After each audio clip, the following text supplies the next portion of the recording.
Hello, this is Jeffrey Fox here again, Big Data Applications and Analytics.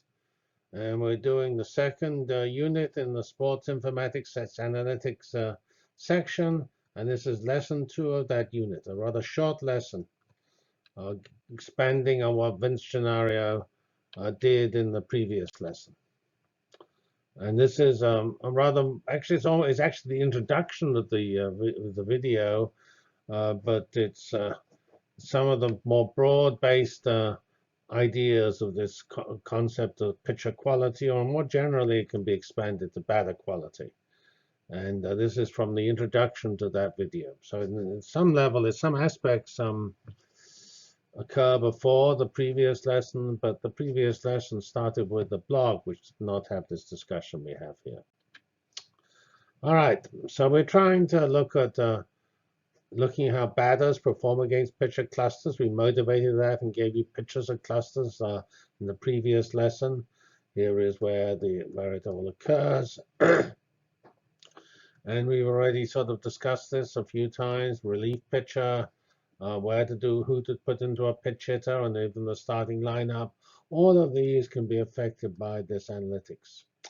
And the current methods have this problem of small sample sizes, time that the matchups are old and unreliable. Sometimes there's just no data at all. And usually the way one does this, one does not use advanced sabermetrics, but just the particular results of the very few confrontations between the given batter and the given pitcher. So, say this is more detailed than is given in the blog. All right, so here is the basic, this is useful for batters and pitchers. You can use it to choose a pitcher or choose a batter. And because remember, batters and pitchers contribute actually similar amounts to success. Remember that when we looked at WAR, the winning above replacement player, pitchers and batters each had the best pitcher and the best batters had a comparable contribution to their team's success. Even though batters play almost every game and pitchers play only one game in 4 or something. But then pitchers pitch in all innings, or at least a large number of innings, and batters just pitch 4 times or something a game. So remember, we looked at the features in the previous lesson. So these correspond to factors in the pitcher-batter analysis, at least some aspects of them. And we have the pitching style. That was then some interesting measure of pitcher quality, which was implied in some of the features we looked at before. The hitting style. Some hitters are going to be better at balls of a certain pitches of a certain type, or in a particular part of the strike zone. Whether the hitter's any good, the quality of the hitter, and the actual. We've also stressed many times how the size and weather and the weather, like in Denver, being high and very dry, that affects the results of the pitcher-batter confrontation, because if the ball goes further, it's more likely to be a home run than a catch. So here is an interesting plot of the OPS, which we introduced as a measure of batting involving slugging and on base. This is on base plus slugging. And then you could use some measures such as ERA or FIP about pitching.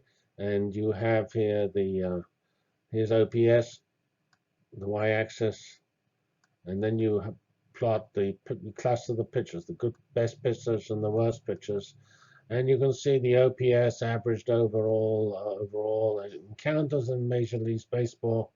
They have a pretty large spread from 0.64 to 0.81, a 0.17 spread in OPS value, which is roughly hitting value. Then if you look at a particularly individual batter, they actually are not necessarily equal to this average. So here's a batter, Elvis Andrus. He is actually got a similar percentage against poor pitchers as against good pitchers. He's a little better against poor pitchers, but not much.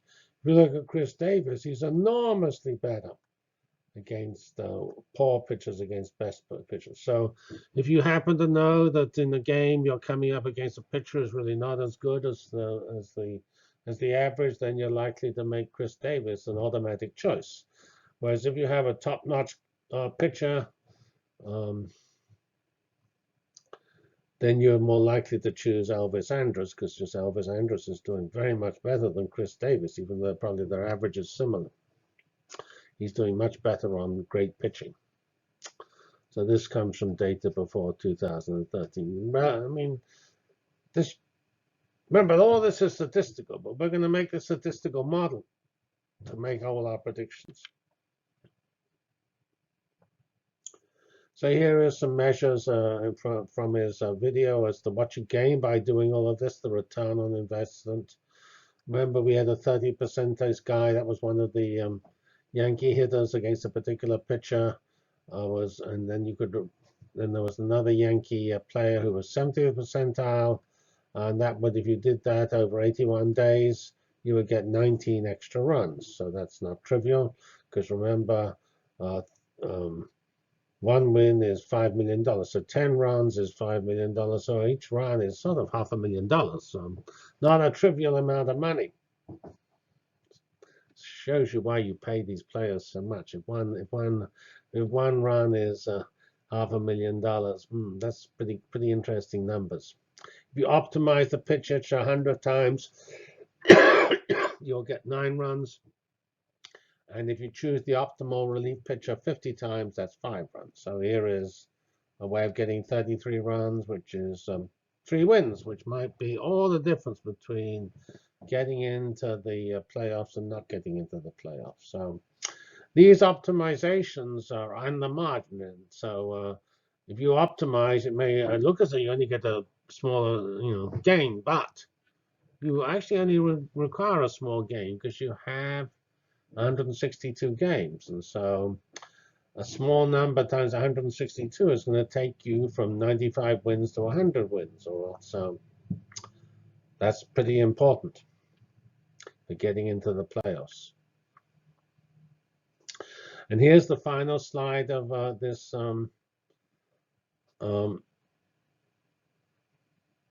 video, of this lesson.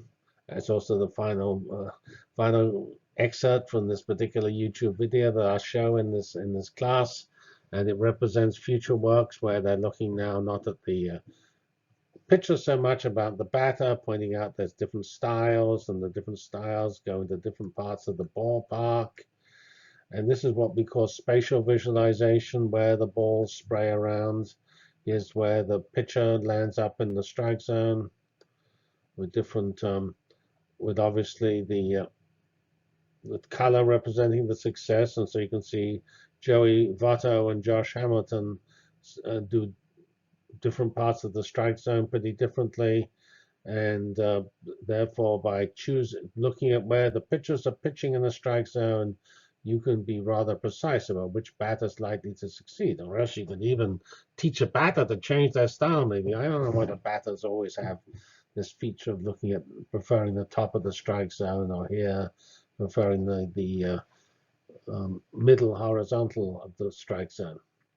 So that's future work of Vince. And so unfortunately, I say it's so valuable, we'll probably never see it described in the open literature.